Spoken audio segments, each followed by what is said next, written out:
അപൂർണമായി പുറത്തുവിട്ട justice Hema committee റിപ്പോർട്ടിൽ ശരിക്കും വെട്ടിലായിരിക്കുന്നത് സംസ്ഥാന സർക്കാരാണ്.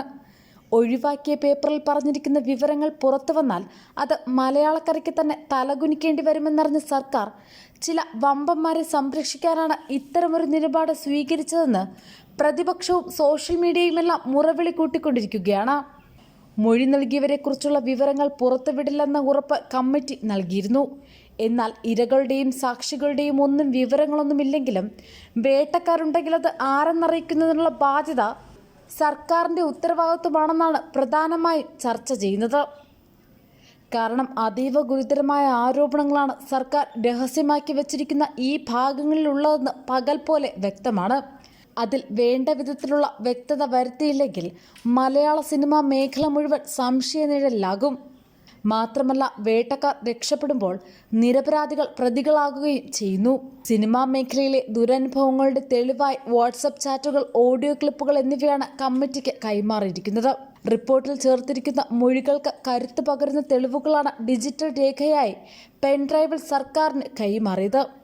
ഇതിനൊപ്പം മൊഴികളും വീഡിയോയിൽ പകർത്തിയിരുന്നു. മൊഴികളുടെ പകർപ്പും സർക്കാരിന് കൈമാറിയിരുന്നു. നിലവിൽ ഇത് രഹസ്യരേഖയായ സെക്രട്ടേറിയറ്റിലെ ആഭ്യന്തര രഹസ്യ വിഭാഗത്തിൻ്റെ പക്കലാണുള്ളത്.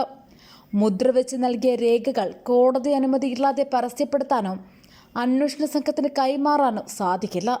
പെൻഡ്രൈവിലും CD-കളിലുമാക്കി നൽകിയിരിക്കുന്ന രേഖകൾ സിനിമാ മേഖലയിലെ പല വൻമുഖമൂടികളും അഴിഞ്ഞുവീഴാൻ ഇടയാക്കുന്നതെന്നാണ് വിവരം. 2019 ഡിസംബർ 31 ഹേമ കമ്മിറ്റി റിപ്പോർട്ട് സർക്കാരിന് കൈമാറിയത്. റിപ്പോർട്ടിൻ്റെ യഥാർത്ഥ കോപ്പിക്കൊപ്പം 2 പകർപ്പുകളും കൈമാറിയിരുന്നു. റിപ്പോർട്ടിനൊപ്പം വിവിധ രേഖകളും സാംസ്കാരിക മന്ത്രിക്ക് കൈമാറിയിരുന്നെന്നാണ് വിവരം. എന്നാൽ റിപ്പോർട്ടിന് അനുബന്ധമായ രേഖകളില്ലെന്നാണ് ഇപ്പോൾ സാംസ്കാരിക മന്ത്രിയും മുൻ മന്ത്രിയും വാദിക്കുന്നത്. രേഖകൾ മാറിയിരുന്നതായി ജസ്റ്റിസ് ഹേമ സർക്കാരിനെ കത്തിലൂടെ അറിയിച്ചിരുന്നു. തൻ്റെ ഓഫീസിൽ റിപ്പോർട്ടിൻ്റെ മറ്റ് കോപ്പികളില്ലെന്നും കത്തിൽ വ്യക്തമാക്കിയിട്ടുണ്ട്. ഈ കത്തിലാണ് വ്യക്തിപരമായ പരാമർശങ്ങളുള്ളതിനാൽ റിപ്പോർട്ട് കോടതി വിധികളുടെ അടിസ്ഥാനത്തിലല്ലാതെ പുറത്തുവിടരുതെന്ന് ജസ്റ്റിസ് ഹേമ നിർദ്ദേശിച്ചത്. ഇക്കാര്യം കത്തിലൂടെ സാംസ്കാരിക മന്ത്രിയെയും അറിയിച്ചിരുന്നു. റിപ്പോർട്ട് പുറത്തുവിടാതിരിക്കാൻ ശ്രമിച്ചതിന് പുറമെ സത്യവിരുദ്ധമായ വാദങ്ങളും സർക്കാരിനെ സംശയനിഴലിലാക്കുന്നുണ്ട്. ജസ്റ്റിസ് ഹേമ നിർദ്ദേശിച്ചതുപോലെ വ്യക്തിപരമായ പരാമർശങ്ങളും സ്വകാര്യതയെ ബാധിക്കുന്നതുമായ പേജുകൾ ഒഴിവാക്കിയാണ് സർക്കാർ റിപ്പോർട്ട് അവസാനം പുറത്തുവിട്ടത്. 296 പേജുകൾ ഉണ്ടായിരുന്ന റിപ്പോർട്ടിൽ നിന്ന് വ്യക്തിപരമായ ആരോപണങ്ങൾ ഒഴിവാക്കാനായി 61 പേജുകളും ഒട്ടേറെ ഖണ്ഡികകളും ഒഴിവാക്കിയാണ് പുറത്തുവിട്ടത്. റിപ്പോർട്ട് സാംസ്കാരിക വകുപ്പ് പരിശോധിച്ചിരുന്നു.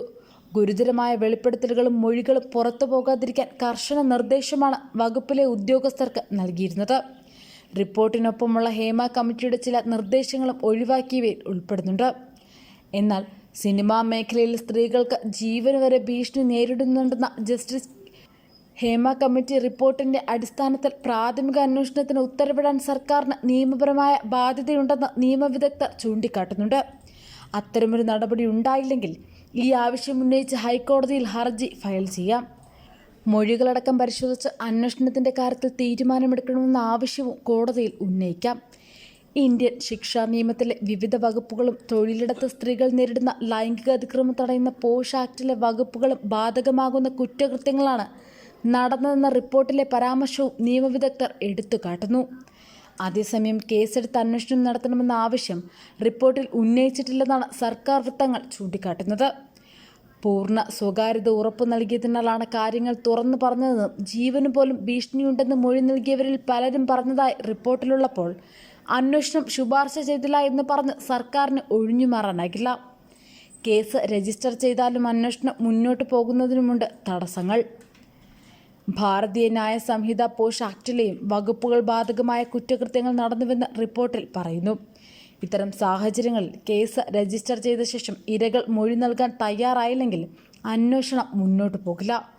പോക്സോ നിയമം ബാധകമാകുന്ന കുറ്റകൃത്യങ്ങൾ നടന്നില്ലെങ്കിൽ മാത്രമേ പരാതിക്കാർ ഇല്ലാതെ തന്നെ അന്വേഷണം മുന്നോട്ട് പോകൂ.